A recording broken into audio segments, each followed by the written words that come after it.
First thing is, learn as much as you can from the people around you. So you should create something on your own and work on your own thing.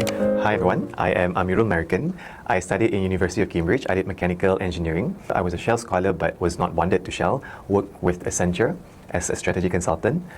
2 years after working in Accenture, a friend and I got together. We thought, hey, let's start this new venture. We left our corporate life and full-on work on black soldier flies. Is an insect. Not knowing anything about insects or entomology, we then went straight into setting up the largest in Malaysia to process 20,000 kilograms of organic waste daily using insects to ingest it.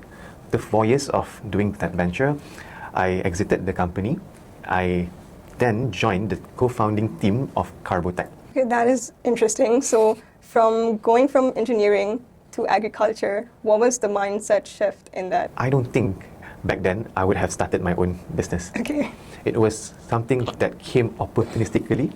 We thought we could work this. We thought we could make this a success. Okay. But why agriculture? A lot of my peers, when they start a new thing, they would go into AI, into all this buzzword, machine learning, fintech, analytics. But for us then, why not we go into something that may not have J-curve growth, but is required, is solving an issue. And agriculture then had a lot of, problems. Farmers are seeing decline in yield. All of us, we required food on the table, so it felt natural. From being a consultant and to being an entrepreneur, like how did that come into place? Like what was going on in your head back in were you in your 20s when you were a consultant? Honestly, what was going on, why we decided, hey, let's go, because we were looking at, if 5 years down the line and we look back, would we regret the decision of not jumping and creating your own thing? I read a lot of books during the time I was in Accenture, and one book that stuck with me was with Robert Kiyosaki, Rich Dad, Poor Dad. If you read that book, you would understand that for the rich dad, he makes money work for you. He always would advise that in life, you want to make sure that the money works for you and that you're not in a rat race game where you are working for someone else's dream. So you should create something on your own and work on your own thing. Yeah. Okay, so I feel like in your 20s, as you grow, there's a mindset shift about success. Like students nowadays think about just hustling and building a career, and then towards your end of 20s, you realize that you have to make value in the world and you have to make an impact. So for you, because I can see that you followed your passion, was agriculture something you were passionate about as a kid? Growing up, honestly, I never know what I want to do. Fair enough. I never, literally after SPM, everyone started to gain interest of what I should be doing next. But I never knew I wanted to go into engineering, never knew I wanted to end up being a consultant and then entrepreneur. So let alone in agriculture space. It was never inbuilt to me, this is my passion. So for me, I feel what gets me going is if I feel I'm creating value.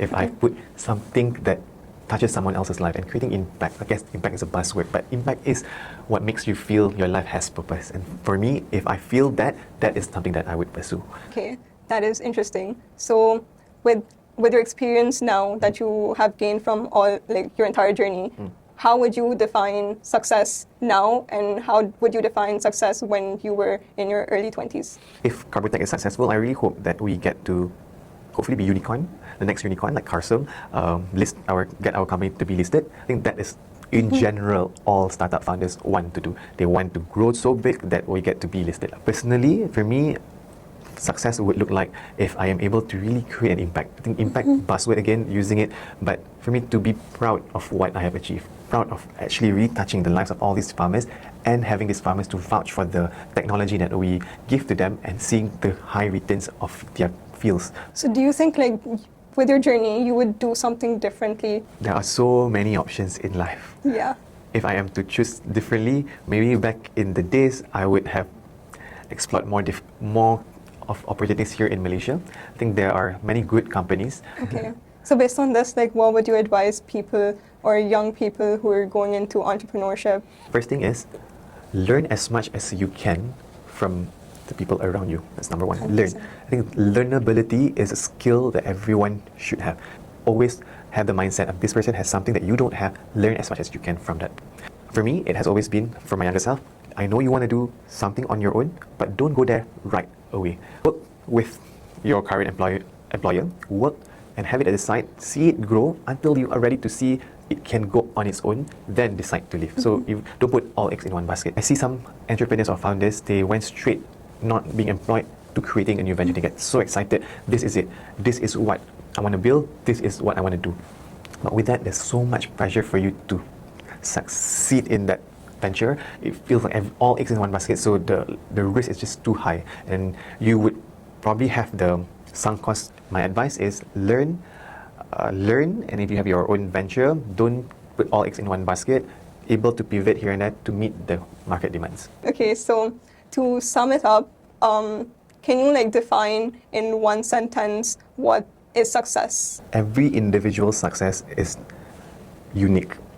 So to everyone, what gets you up from bed every morning would be something you should pursue, because then that would make your life more purposeful. Okay, thank you for watching our very first episode of Monash Business Club podcast.